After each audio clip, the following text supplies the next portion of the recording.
हमारी कहानी की शुरुआत में एक आदमी को दिखाया जाता है जिसका नाम चार्ली होता है। चार्ली के ऊपर बहुत से लोगों का कर्जा होता है।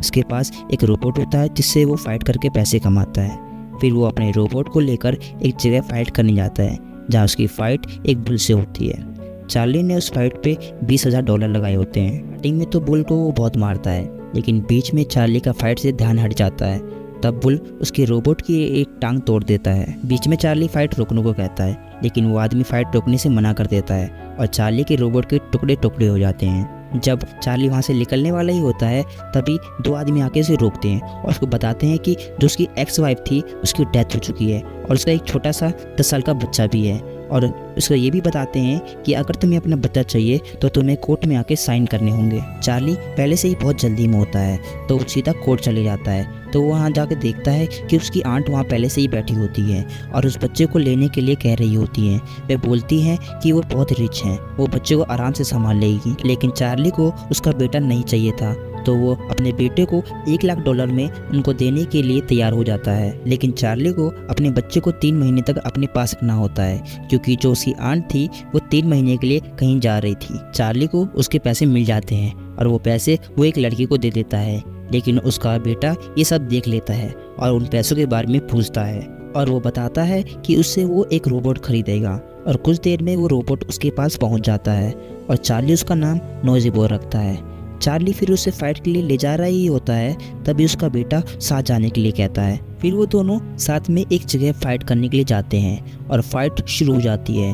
दोनों रोबोट एक दूसरे को बहुत पंचेस मारते हैं, लेकिन नॉइजी बॉय पे दूसरा रोबोट बहुत भारी पड़ता है। चार्ली बहुत कोशिश करता है जीतने की, लेकिन आगे वाला रोबोट ने पहले तो उसका एक हाथ तोड़ा और फिर सर, और फिर चार्ली हार जाता है। बाद में चार्ली अपने बेटे को कहता है कि वो उस रोबोट को ठीक करेगा। फिर वो दोनों मिलकर बाद में एक जंक यार्ड जाते हैं कुछ पार्ट्स लेने के लिए अपने रोबोट के लिए। वहाँ पे पहले से ही बहुत बारिश हो रही होती है।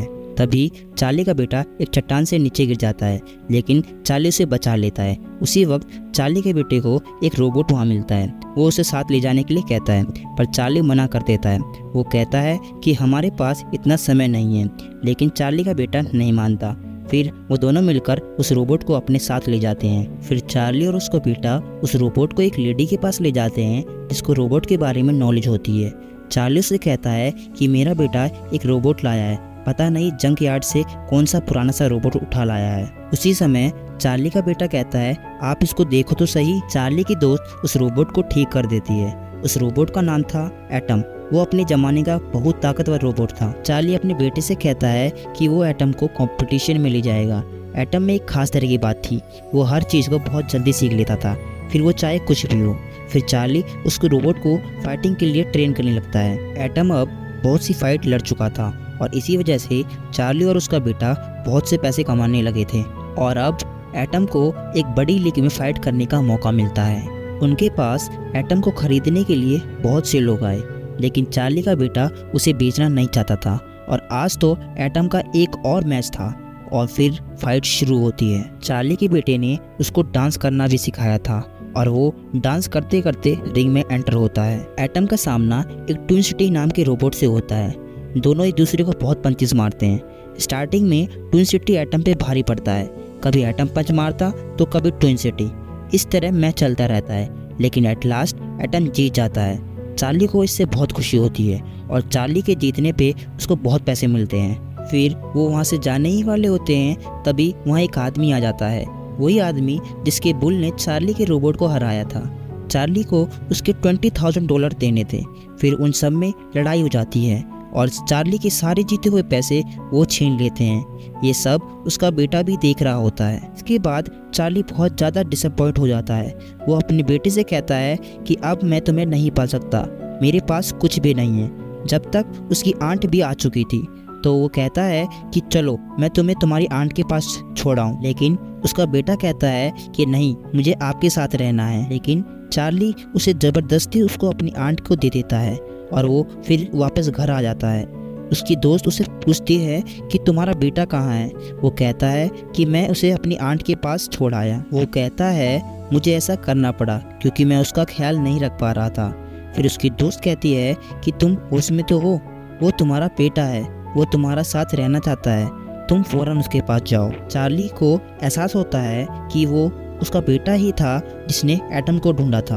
वो फ़ौरन अपनी आंट के पास जाता है और अपने बेटे से माफ़ी मांगता है और उसको बताता है हमें मिलकर एक आखिरी फ़ाइट और लड़नी है। इससे उसकी आंट को कोई प्रॉब्लम नहीं होती। चार्ली और उसका बेटा फ़ाइट के लिए जाते हैं। उनकी आखिरी फ़ाइट जूस नाम के रोबोट से थी जो कि आज तक कभी नहीं हारा था। कई लोग इस फाइट पर बिट लगाते हैं। वहाँ पर बुल वाला आदमी भी आता है। वह कहता है कि एटम हार जाएगा और वो बहुत ज़्यादा पैसे लगाता है। फिर एंट्री होती है जूस की। कुछ देर के लिए चार्ली का बेटा जूस को देखकर घबरा जाता है। फिर चार्ली अपने बेटे से कहता है कि हम ये कर सकते हैं। फाइट से पहले हमें बताया जाता है कि फाइट के 5 राउंड होंगे। पहला राउंड शुरू होता है और शुरू में जूस एटम को एक पंच मारता है और एटम नीचे गिर जाता है और फिर जूस एटम को लगातार मारे जाता है। जूस एटम को मारने का मौका ही नहीं दे रहा था। फिर जूस एटम के सर पर एक पंच मारता है और एटम नीचे गिर जाता है और फिर काउंटिंग स्टार्ट हो जाती है। लेकिन तभी चार्ली का बेटा चिल्लाता है उठो एटम, और फिर एटम मूवमेंट आती है और एटम खड़ा हो जाता है। जूस को एक जोर सा पंच मारता है।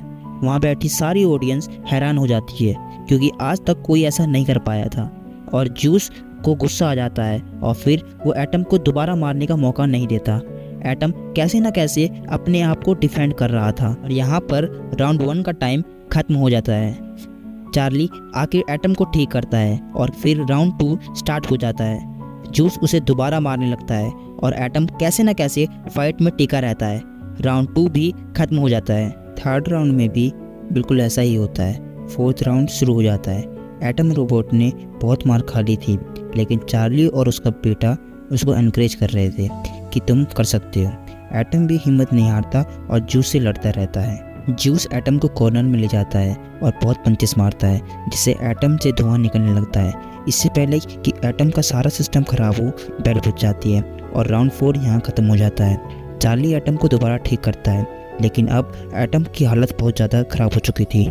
तो फिफ्थ राउंड में चार्ली का बेटा कहता है कि एटम का कंट्रोलर बिल्कुल डैमेज हो चुका है। तो फिफ्थ राउंड में आपको एटम को कंट्रोल करना होगा क्योंकि एटम हमारे एक्शन को कॉपी कर सकता है। तो क्यों ना आप उसके पास खड़े होकर वैसे ही एक्शन करें तो वो भी आप कॉपी कर लेगा।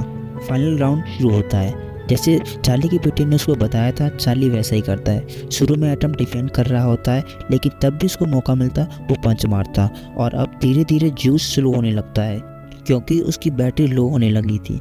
चार्ली ये सब देखकर बहुत खुश होता है और वो कहता है कि अब वो आराम से मैच जीत सकता है। अब चार्ली पंचेस मारने लगता है और एटम भी उसको कॉपी करने लगता है। जूस का ओनर जब ये सब देखता है तो उसे वो खुद कंट्रोल करने लगता है। उसे इस बात पे यकीन नहीं हो रहा था कि जूस हार रहा होता है। चार्ली लंबी लंबी जंप लगाकर जूस को पंचेस मार रहा होता है। यहाँ पर हमें पता चलता है कि चार्ली बहुत अच्छा बॉक्सर था लेकिन जब रोबोट इस दुनिया में आए तो बॉक्सर का करियर बिल्कुल ख़त्म हो गया। लोगों ने रोबोट फाइटिंग प्रेफर किया और बॉक्सर को कोई भी नहीं पूछता था। जब चार्ली इतनी अच्छी फाइट कर रहा होता है तो उसकी दोस्त रोने लगती है और उसका बेटा भी बहुत ज़्यादा इमोशनल हो जाता है। वो काफ़ी प्राउड फील कर रहा होता है कि उसके फादर इतने अच्छे बॉक्सर हैं। ऑडियंस भी चार्ली और एटम को चीयर अप करने लगती है। चार्ली को अपने पुराने दिन याद आने लगते हैं। वो बहुत दिल से फाइट कर रहा होता है। मैच चल ही रहा होता है तभी एटम जूस की चेन पर एक जोर से पंच मारता है जिससे जूस नीचे गिर जाता है। फिर काउंटिंग स्टार्ट हो जाती है। ये फाइनल राउंड था। अगर जूस नहीं उठता तो जूस हार जाता लेकिन कैसे न कैसे जूस की ऑनर ने जूस को एक और बार खड़ा कर देता है। जूस के उठते ही एटम जूस के ऊपर लगातार अटैक करने लगता है। ऐसे में जूस का ऑनर कंट्रोल ही तोड़ देता है और जूस की बैटरी भी लो हो चुकी थी। कोई चांस ही नहीं था कि जूस जीत जाए। साफ दिख रहा था चार्ली और एटम जीत चुके हैं। अब अनाउंसमेंट होने वाली थी असल में विनर कौन है। लेकिन अनाउंसमेंट में जब विनर जूस को बनाया गया तो लोग हैरान हो जाते हैं। लेकिन बात भी सही थी। जूस ज़्यादातर राउंडों में अच्छा परफॉर्म किया, बस लास्ट राउंड में एटम ने उसे हराया। लेकिन कोई भी इस बात से खुश नहीं होता है। लास्ट में जिन्होंने अनाउंसमेंट की उन्होंने कहा कि एक्चुअली में असली विनर एटम है। लोग ये बात सुनकर बहुत खुश होते हैं। लास्ट में हमें दिखा जाता है कि चार्ली अपने बेटे को गले लगा रहा होता है और उसका बेटा उसे कहता है मुझे आप पे गर्व है, और चार्ली भी कहता है कि मुझे तुमसे बहुत प्यार है। बाद में चार्ली ये भी कहता है कि जीते हुए पैसों से वो तुम्हें तुम्हारी आंट से वापस ले आएगा, मैं तुम्हें दूर नहीं जाने दूंगा। और चार्ली का बेटा कहता है कि मुझे भी आप जैसा बनना है। और यहाँ पर हमारी कहानी खत्म होती है।